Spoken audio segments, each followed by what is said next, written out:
Pemirsa, gerakan moral dari para guru besar dan universitas di berbagai daerah mengkritik pemerintahan Jokowi yang dinilai sudah menyimpang dari nilai-nilai demokrasi terus bermunculan.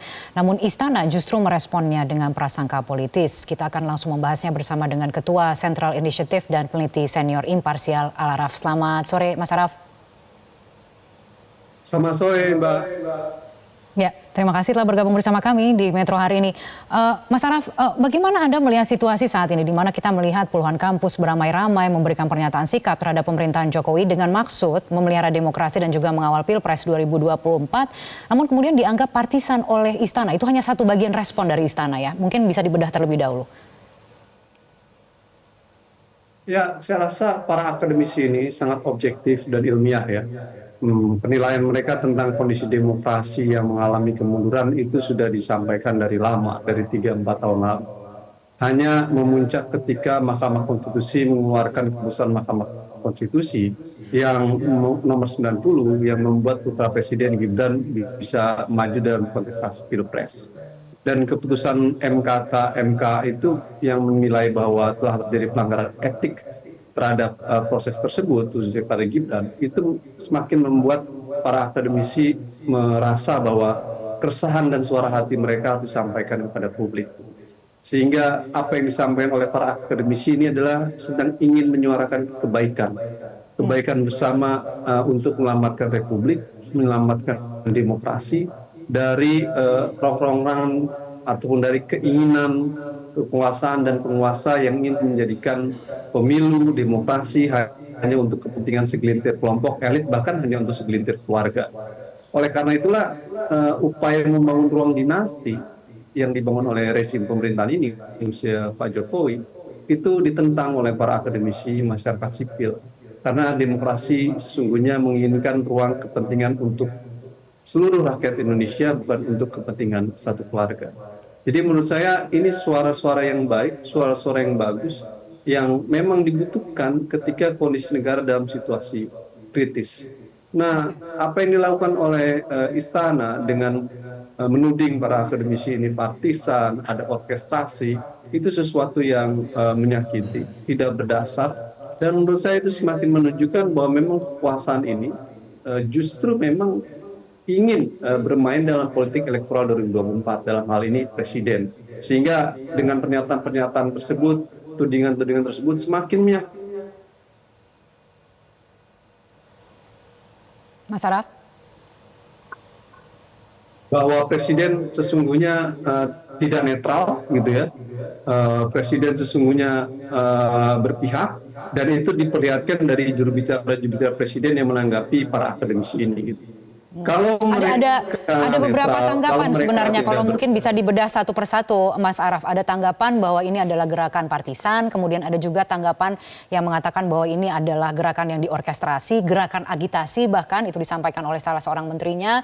Kemudian sekarang diketahui ada operasi senyap yang sudah dibantah oleh kepolisian, begitu ya, bahwa ada pendekatan untuk melakukan video testimoni atau semacam tandingan video apresiasi terhadap pemerintahan Jokowi. Walaupun kemudian belakangan polisi mengatakan bahwa semua orang didekati untuk hal ini dan tidak ada arahan secara khusus gitu untuk kemudian melakukan testimoni yang dikatakan narasinya hampir sama begitu ya, artinya mengapresiasi apa yang sudah dicapai oleh pemerintahan saat ini. Melihat berbagai respon tersebut begitu ya, Anda melihatnya ini ujungnya akan kemana, Mas Araf? Ini kan ada dua ya, Mbak. Pertama, akademisi yang menilai tentang kondisi demokrasi dan kenegaraan dalam kondisi kritis, yang menganggap demokrasi Indonesia sudah berada dalam tepi jurang, sehingga mereka turun gunung dan menyampaikan suara hati nurani mereka dengan menyampaikan petisi-petisi tersebut. Apa yang dilakukan oleh para akademisi mulai dari UGM, UII, UI, lalu Universitas Brawijaya, dan beragam universitas lainnya, itu sesungguhnya sedang ingin mengingatkan kepada kekuasaan dan penguasa supaya tidak pongah, supaya penguasa mendengarkan aspirasi publik, bahwa publik ini melihat dan mengamati bahwa proses politik pemilu ini diwarnai dengan masalah pelanggaran etik, politisasi hukum, intimidasi, dan lain sebagainya. Sehingga hal ini membuat mereka marah, mereka menganggap ini sesuatu yang tidak bisa didiamkan. Terhadap kelompok akademisi ini, mereka sedang menyuarakan kebaikan bersama buat masyarakat. Nah, ini yang kelompok pertama.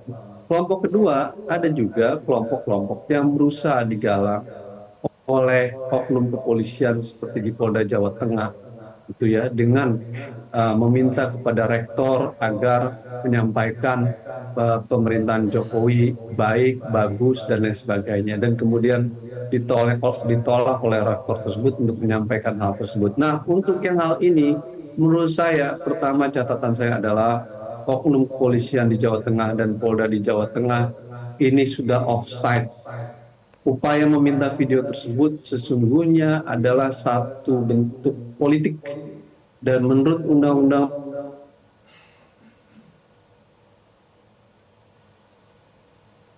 Mas Araf?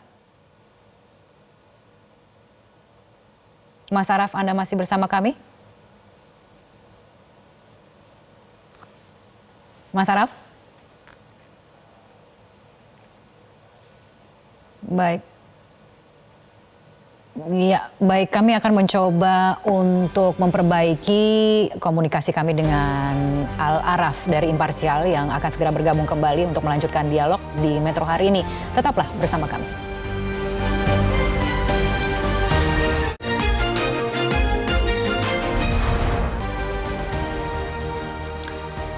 Pemirsa, terima kasih Anda kembali bergabung bersama kami di Metro hari ini, dan kembali kami akan lanjutkan perbincangan bersama dengan peneliti senior Imparsial Al Araf yang saat ini sudah bergabung kembali. Mas Araf, sudah mendengar suara saya dengan jelas? dengar, Mbak Kania. Ya, oke. Mas Araf, mohon maaf tadi sempat terputus, tapi tadi Anda sedang kemudian menyampaikan, pertanyaan saya adalah bagaimana melihat sejumlah respon yang kemudian kita lihat ada upaya-upaya untuk meredam gelombang sikap yang dinyatakan oleh puluhan kampus ini. Salah satu diantaranya adalah pembuatan video testimoni. Tadi Anda sempat menyatakan bahwa apa yang dilakukan oleh Polda Jawa Tengah dalam hal ini sudah di luar kewajaran, gitu ya. Anda mengatakan seperti itu. Bisa dilanjutkan mungkin penjelasannya seperti apa? Ya, apa yang dilakukan oleh oknum di Polda Jawa Tengah itu adalah satu bentuk tindakan yang di luar tugas dan fungsi kepolisian sebagaimana diatur dalam Undang-Undang 2002. Bahkan bisa dikatakan tindakan tersebut adalah tindakan politik, gitu. Karena tidak ada tugas di dalam Undang-Undang Polri nomor 2 2002, polisian itu ditujukan untuk menanyakan kepada rektor tentang pemerintah itu baik. Tidak bisa, gitu. Karena itu tidak menjadi bagian dari tugas kepolisian. Dan pertanyaan itu kepada rektor sesungguhnya adalah tidak bisa dilihat dalam ruang yang kosong. Itu bagian dalam ruang politik, di mana upaya untuk merespon adanya akademisi-akademisi yang mengkritisi terhadap rezim pemerintahan ini, di mana demokrasi mengalami kemunduran. Lalu kemudian ada upaya mengcounter narasi dengan cara seperti itu. Nah, ini yang kemudian membuat publik menilai bahwa kalau begitu ceritanya tentu patut dicurigai dan juga kuat oknum polisian dan Polda di Jawa Tengah berpolitik, terlibat dalam kontestasi politik pemilu di 2024. Nah, untuk kepentingan itu, maka menurut saya Kompolnas, Kapolri perlu segera mengevaluasi Polda Jawa Tengah, Kapolda Jawa Tengah, dan memanggilnya terkait dengan peristiwa ini untuk mengevaluasi dan menanyakan tentang bagaimana sebuah peristiwa itu terjadi. Biar bagaimanapun Mbak Kania, kampus itu adalah benteng peradaban. Kampus itu tempat kita dididik, mendapatkan pendidikan. Mereka-mereka itu sedang menyuarakan suara kebenaran dan kebaikan. Oleh karena institusi kepolisian, oknum kepolisian di Jawa Tengah itu tidak perlu menanyakan, meminta video bahwa pemerintahan ini baik. Kalau alasannya hari ini saya mendengarkan bahwa itu untuk tujuan agar menjaga pemilu damai, saya justru menganggap sikap-sikap seperti itu justru membuat keresahan, kemarahan publik bahwa kok kepolisian ikut-ikut mengurusi di dalam kampus. Apapun keinginannya, tidak dibenarkan dan diperbolehkan. Upaya menilai pemerintahan ini dinilai oleh kampus dengan cara permintaan dari kepolisian, itu tidak bisa. Dan nggak ada alasan pembenaran tentang hal itu. Walau dikatakan, menyatakan, ya. untuk cooling Ya, system Mbak. dan bahwa dikatakan tidak hanya rektor juga yang didekati, ada beberapa tokoh lain yang didekati. Kalau kemudian penjelasannya seperti itu masih bisa dibenarkan? Tidak bisa dibenarkan. Cooling system untuk apa? Apakah meminta video agar pemerintahan ini memang baik adalah bagian dari cooling system? Tidak dong. Kalau meminta video, videonya yang diminta adalah agar pemilu di Indonesia berjalan dengan damai, tenang, tidak dengan menggunakan kekerasan dan lain sebagainya.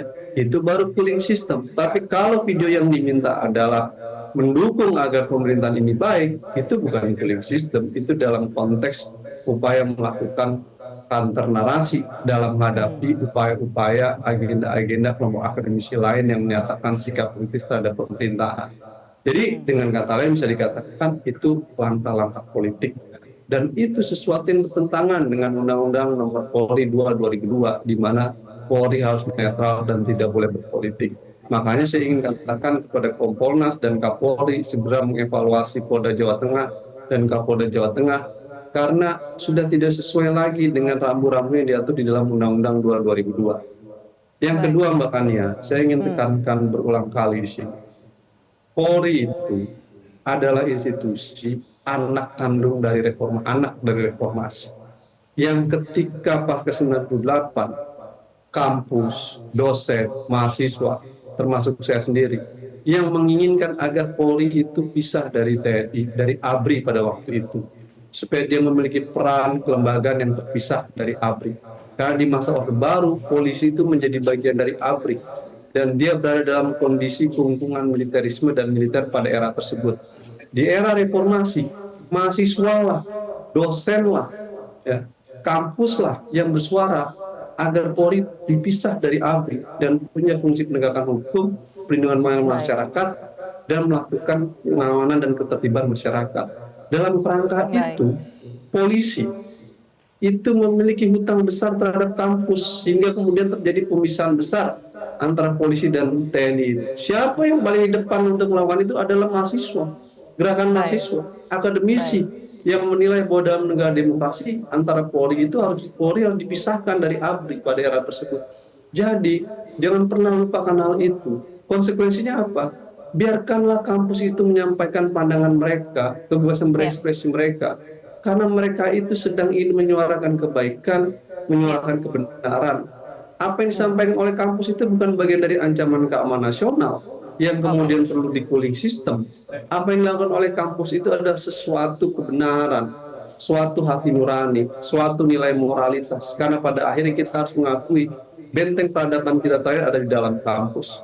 Keresahan kampus di berbagai kampus tentang kondisi kenegaraan saat ini adalah sesuatu yang harus kita lihat sebagai satu bentuk reflektif bahwa kekuasaan hari ini sudah keluar dari rel-rel demokrasi dan berupaya membajak proses pemilu dan demokrasi dengan beragam cara dan segala cara. Itu Mbak. Ya Mas Araf, jadi niatnya sangat baik begitu, tapi kemudian disikapi seperti sekarang yang kita lihat begitu. Nah ini akan muaranya di mana kalau kemudian reaksinya selalu seperti itu, berupaya untuk meredam bahwa ada keresahan, bahwa dianggap sebagai ancaman, bahwa sikap kritik itu sesuatu yang tidak bisa diterima. Tapi kan ini guru besar dari kampus gitu yang menyatakan. Kita melihat sekarang sudah ada aksi-aksi turun jalan, aksi-aksi demonstrasi gitu yang dilakukan oleh mahasiswa misalnya.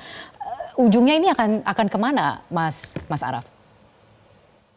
Dan harusnya responnya seperti apa? Ya, kita selalu melihat ya, perubahan di Indonesia itu, gerakan moral dan motornya itu selalu ada dalam kampus dan mahasiswa. Peristiwa 1965, perubahan rezim dari Orde Lama ke Orde Baru. Perubahan dari era Orde Baru ke era reformasi 98 itu juga dari mahasiswa dan gerakan kampus. Nah hari ini kampus-kampus sedang besar, sedang menyampaikan suara mereka dan mereka sedang ingin melakukan pernyataan bahwa kami sudah resah dengan situasi ini dan kami menilai demokrasi sudah mengalami kemunduran, sudah berada dalam tepi jurang sehingga kami harus ada di depan untuk menyelamatkan demokrasi ini. Mereka menganggap proses politik pemilu ini sudah dipenuhi dengan beragam persoalan. Dan selama 5 tahun sebenarnya mereka juga sudah menganggap banyak persoalan. Tapi puncak dari persoalan yang mereka lihat adalah persoalan MK 90 dan kebijakan lainnya. Muara dari ini adalah mereka menginginkan satu proses perubahan, ingin menyelamatkan demokrasi, dan ingin mengingatkan bahwa kekuasaan harus mengikuti real-real dalam negara hukum dan dalam negara demokrasi. Sayangnya, ingatan yang disampaikan oleh mereka bukan dijawab dengan baik oleh kekuasaan. Yang saya dengar justru mereka membantah, menuduh ada orkestrasi lah, ada dituding partisan lah, yang menurut saya itu sesuatu yang tidak memiliki dasar yang kuat. Susah Mbak melakukan upaya mendorong dan mengorkestrasi guru besar itu. Mereka orang-orang profesor yang punya pengalaman dan pengetahuan yang sangat objektif, dan saya percaya independensi dan integritas mereka. Mereka sedang menyuarakan kebaikan bersama buat Indonesia dan buat Republik ini. Jadi jangan tuding mereka yang macam-macam, itu justru mereka sedang menyelamatkan Indonesia. Baik, Mas Araf, terima kasih telah bergabung bersama kami di Metro hari ini. Dan pemirsa tetaplah bersama kami, sesaat lagi kami masih akan kembali dengan informasi lainnya.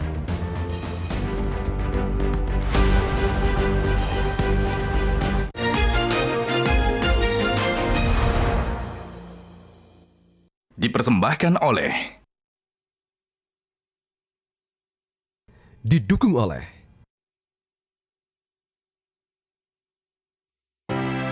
bisa salurkan bibit dan pupuk gratis untuk petani. Bisa salurkan sarana tangkap ikan gratis untuk nelayan. Bisa siapkan bantuan pinjaman modal usaha buat nelayan sama petani. Kami bisa melahirkan undang-undang khusus perlindungan bagi nelayan dan petani. Bersama para calon legislatif kami yang hebat, Partai Hanura akan mewujudkannya. Ayo, menangkan Partai Hanura. Coblos! Jelajahi cara baru mendapatkan informasi. Download Metro TV Extend sekarang.